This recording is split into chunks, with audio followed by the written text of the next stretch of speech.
आप सभी, मैं आशा करती हूँ सभी लोग स्वस्थ और प्रसन्न होंगे।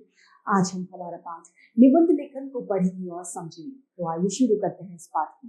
ये है पाठ 15, निबंध लेखन ऐसे राइटिंग। किसी भी विषय पर क्रम से और व्यवस्थित ढंग पर रूप से लिखी जाने वाली रचना को ही निबंध कहा जाता है। निबंध लिखते समय इन बातों को ध्यान देना चाहिए जो कि हम बता रहे हैं। पहला है, निबंध लिखने से पहले जिस विषय पर निबंध लिखना है उसका पर्याप्त ज्ञान प्राप्त कर लेना चाहिए। निबंध लिखने से पहले उसकी रूपरेखा बना लेनी चाहिए और एक अनुच्छेद में एक बिंदु पर क्रम से विचार व्यक्त करने चाहिए। निबंध में असंगत बातों या असंबद्ध वाक्यों का प्रयोग नहीं करना चाहिए। अपने विचार व्यवस्थित ढंग से प्रकट करने चाहिए। निबंध की भाषा सरल, सुबोध और प्रभावशाली होनी चाहिए और वाक्य उसके छोटे होने चाहिए। उपयुक्त वर्तनी यानी अच्छी लिखाई और विराम चिन्हों का प्रयोग भी करना चाहिए और सही जगह पर करना चाहिए। निबंध उपयुक्त सीमा यानी जो शब्द सीमा दी गई हो उसके अंदर लिखना चाहिए। निबंध को आवश्यक विस्तार देने का प्रयास नहीं करना चाहिए। किसी भी बात को बार बार दोहराना नहीं चाहिए। यहाँ पर निबंध दिया गए हैं, आइए उन्हें पढ़ते और समझते हैं। पहला निबंध का विषय है हमारा कुत्ता। हमारे देश में अनेक पशु पाए जाते हैं जैसे कि गाय, भैंस, घोड़ा, हाथी, बकरी आदि।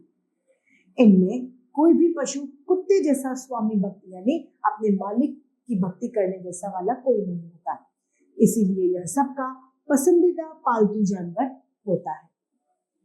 कुत्ते के 4 पैर, 2 कान और 2 आंखें होती हैं। इसकी पतली और लंबी जीभ से हर समय लार टपकती रहती है। इसके दांत बहुत तेज और लंबे होते हैं। कुत्ते की एक पूंछ भी होती है। कुत्ता खरगोश जैसा छोटा भी होता है और मेमने जितना बड़ा भी होता है, यानी इनके कद छोटे बड़े होते हैं। कुत्ते लगभग सभी रंग में मिलते हैं। काले, भूरे, सफेद और चितकबरे कुत्ते प्राय यानी ज्यादातर देखे जा सकते हैं। कुत्ते का प्रिय भोजन मांस होता है। इसके अलावा इसे दूध, रोटी, चावल, बिस्किट आदि भी पसंद होते हैं। आवश्यकता पड़ने पर कुत्ता अपने मालिक को अपनी जान न्यौछावर कर देता है। यदि जरूरत पड़ती है तो मालिक के लिए अपनी जान भी कुत्ता दे देता है। यह चोर या किसी अपरिचित व्यक्ति को आने पर भौंक भौंक कर अपने मालिक को सचेत यानी जागरूक कर देता है। पुलिस अपराधियों का पता लगाने के लिए भी कुत्तों का उपयोग करती है। कुत्ता बहुत उपयोगी पशु है, लेकिन यदि कुत्ता पागल हो जाए तो उसके काटने से भयंकर रोग हो सकता है। इसीलिए पालतू कुत्ते को समय समय पर डॉक्टर से टीके लगवाते रहने चाहिए।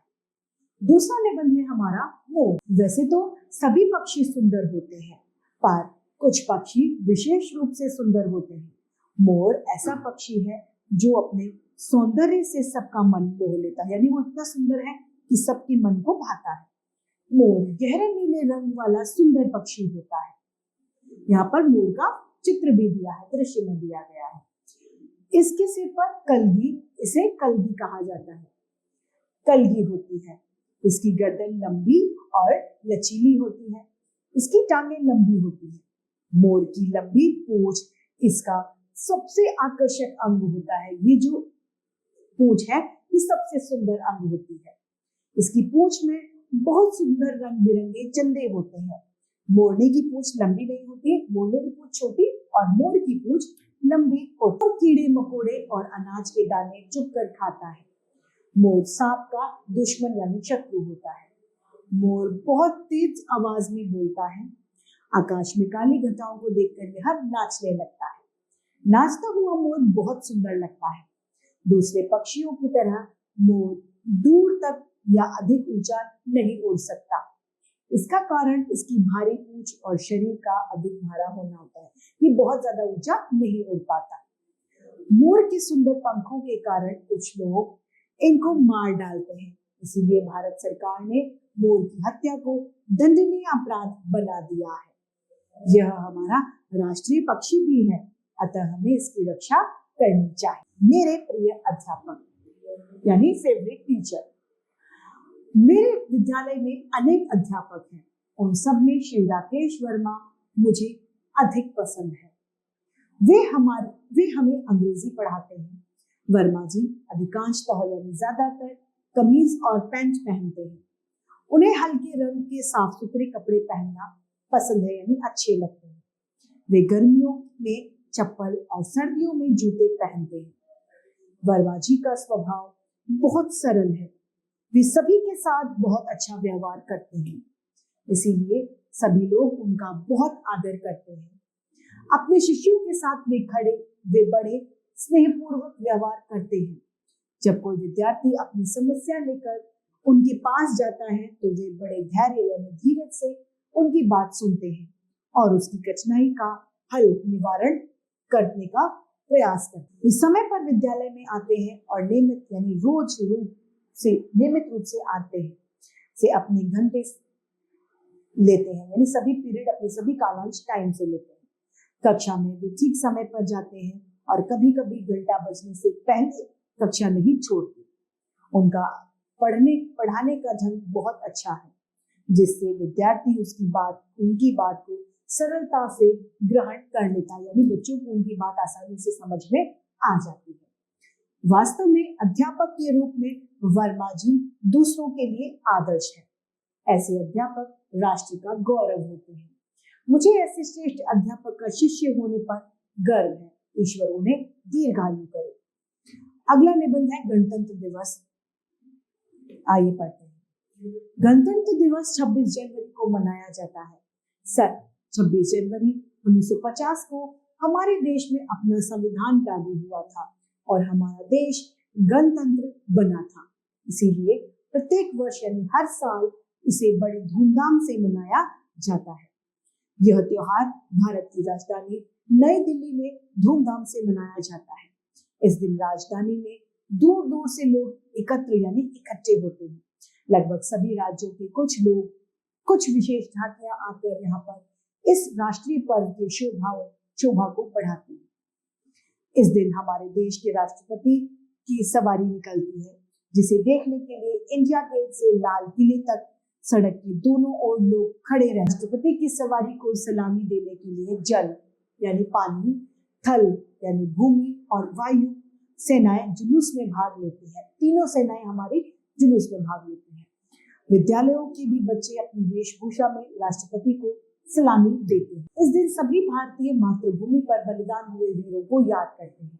गणतंत्र दिवस पर सभी सरकारी इमारतें, विद्यालय और कार्यक्रमों पर राष्ट्र ध्वज फहराया जाता है और राष्ट्रगान बनाया जाता है। गणतंत्र दिवस राष्ट्रभक्ति का संदेश देकर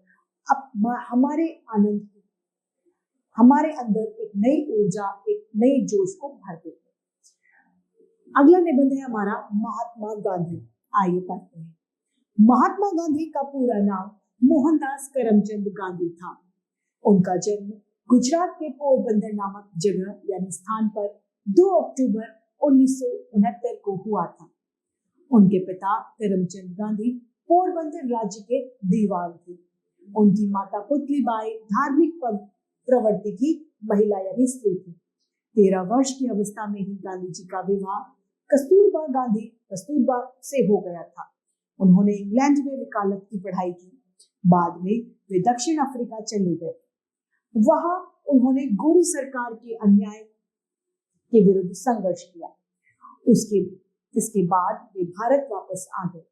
गांधी जी ने भारत के स्वतंत्रता आंदोलन का नेतृत्व किया। उन्होंने अहिंसा का निराला हथियार लेकर संसार की उस महाशक्ति को ललकारा जिसके राज्य में कभी सूर्य नहीं छिपता था।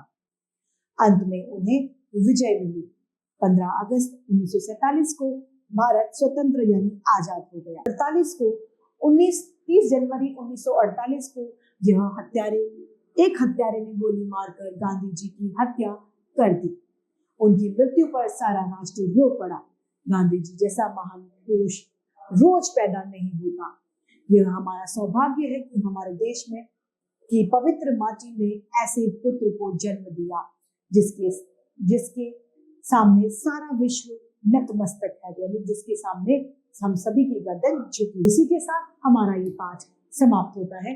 निबंध लेखन मैं आशा करती हूँ आप सभी को ये पाठ भली भांति रूप से समझ में आया होगा। आज के लिए इतना ही, फिर मिलते हैं। धन्यवाद।